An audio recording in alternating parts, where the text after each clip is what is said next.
Hello, students of Pali, and welcome back to this companion to A.K. Warder's Grammar Guide, An Introduction to Pali. Today, it's Lesson 23, where we examine agent nouns and we look at Sandhi in Pali. This is Pali Studies on the Learn Pali channel. In this lesson, we begin with the declension of nouns ending with AR. This is the last of the consonantal stems. And in Pali there are two types of noun that have a stem ending AR. That is, agent nouns, and these are words like teacher, speaker, assessor, and are often formed in English by adding ER or OR to a verb. And this indicates the doer of such action. A teacher is someone who teaches. And the other is nouns expressing family relationships, such as mother, father, daughter, brother. And similar to English, both types of noun in Pali are formed by adding the suffix tar to a verbal root. Agent nouns take a strong form of this suffix, and verb stems of the seventh conjugation, that is those that end in e, and causative verbs, form agent nouns on the present stem rather than on the verbal root. Warder uses the noun satar, teacher, as a paradigm, and this is formed from the junction of the root sas, to teach, and ta, where the t sound assimilates to create a double t, and we've seen this type of assimilation before. Now, although these are nouns, since they express an action, they often take an object. English tends to use the genitive form for this object, a giver of gifts. But in Pali, the object can be either in genitive or take the accusative. Similar to these are relationship nouns, at least in declension, except they differ from agent nouns being formed by the weaker grade of the suffix. This is pitta, father, and mata, mother, is similar. And these words for family members are good examples of the commonalities between Indo-European languages. For instance, pitta in Latin becomes pater, where we get the English word paternal. And mater becomes mater in Latin, where we get the word maternal. And ditta and bata in Pali are daughter and brother in English. Now, as the section on Sandhi is quite long, and I think we can ignore the next section on the Bahu-Bihi compound, so I'm going to skip over it and move straight on to Sandhi. This is a large and technical area, and I want to stress right at the beginning that I am not an expert on this. But before we leap in, I think it's worth establishing some context. Sandhi, which means junction or union, can be described as the change that occurs when two sounds come together. This is usually for euphony, which means to ease vocalization due to the mechanics of the mouth. For instance, in English, fish and chips is actually said fish and chips. Cats and dogs is cats and dogs. And we normally ignore these subtle sound changes when writing, but as Pali is a phonetic language, it's written as it sounds, and such sound changes are reflected by spelling changes. So Sandhi is the natural blending of sounds that occurs due mainly to the mechanics of our vocal apparatus, though many grammar guides tend to list them like formal grammatical rules.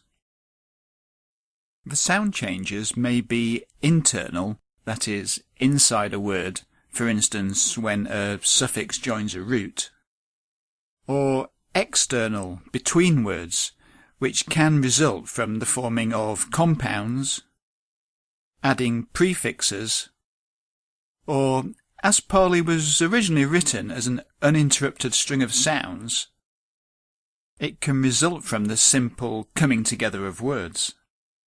Thus a word may alter in form, especially its final or initial sound, due to the word which follows or precedes it.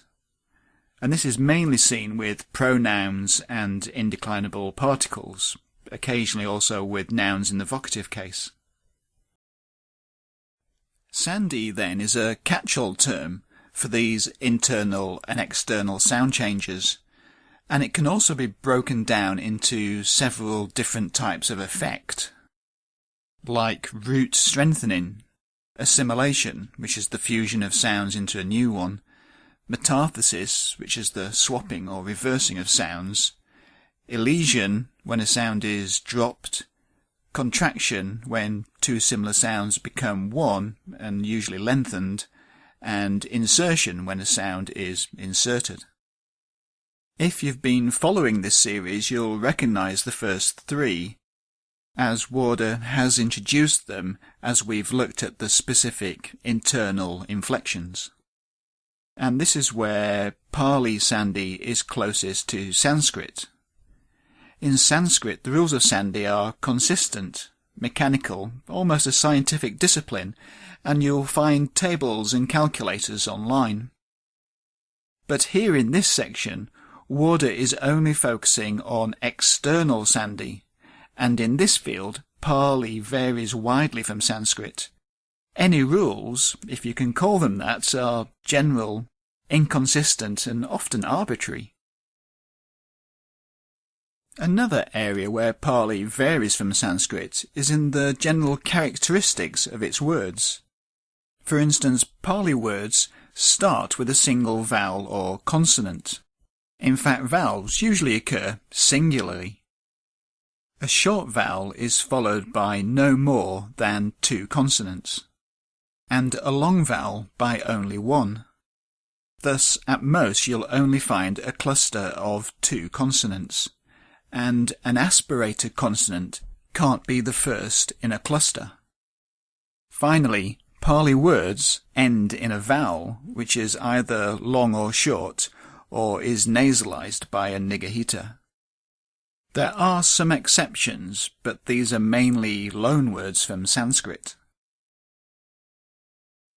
Anyway, given that a word ends in a vowel or nigahita and begins with a vowel or consonant, when two words come together, two vowels can meet, and the rules for these sound changes are called vowel sandhi.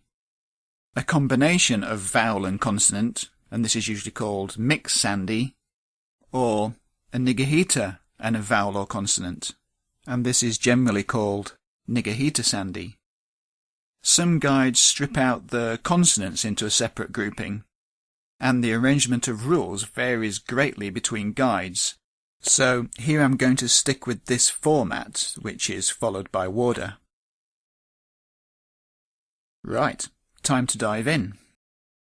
When two vowels meet, most often the first vowel is elided, which means that it's dropped. The remaining vowel is often lengthened, and this is the usual case when the vowels are similar. Although, if it's followed by a consonant cluster, that is, two consonants, or a nigahita, any long vowel is shortened.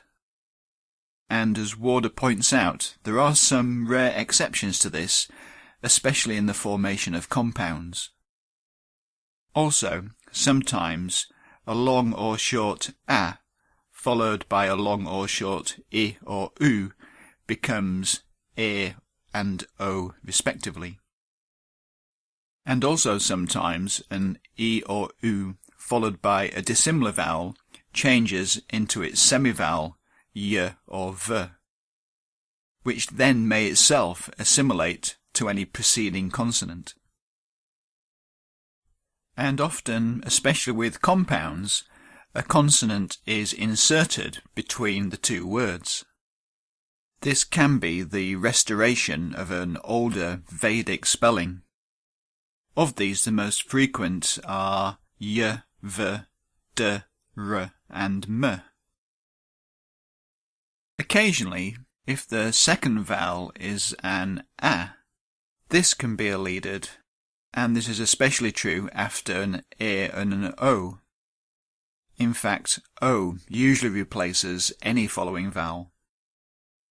And you may also find that a short vowel followed by an a results in a semivowel, a y or v, and a long r sound.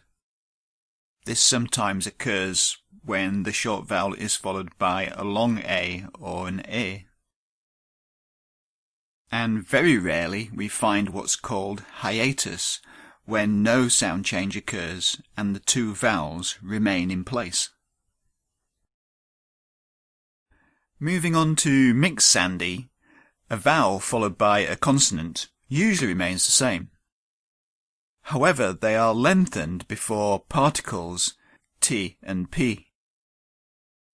And as already mentioned, they're shortened before a consonant cluster. In some cases, an older Vedic consonant is restored, and this is especially true of prefixes. And this restored consonant may then assimilate.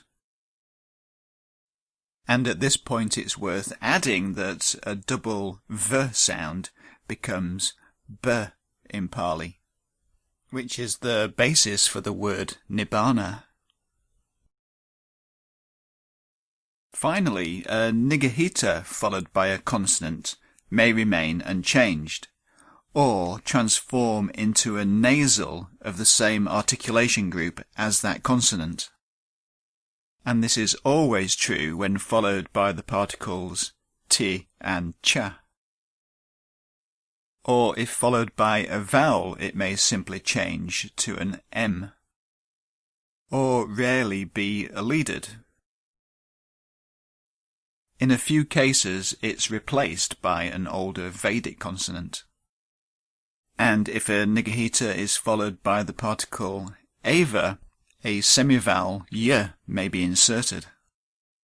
And a nigahita and a y sound in turn assimilate to a double palatal ny. But note, dictionaries tend to keep the nigahita and y spelling. And similarly, a nigahita followed by the semivowel l produces a double l. Well, that's a succinct summary of external Sandhi. As I said, it's quite a technical area, but being aware of the general patterns will help you understand how words and prefixes are put together, and so we can break them apart again when we're translating. For another couple of takes on Sandhi in Pali, I've put some links down in the description below, so check those out. Okay, that was lesson 23. As always, Warder now loads on the vocab, and there are a couple of passages to translate. For solutions, see the links below. And next week we look at the pronoun amu, a few more bahubihi compounds, a variation on the future verb infix, and importantly, auxiliary verbs and verb tense. In the meantime, don't forget my other tutorials and of course my blog.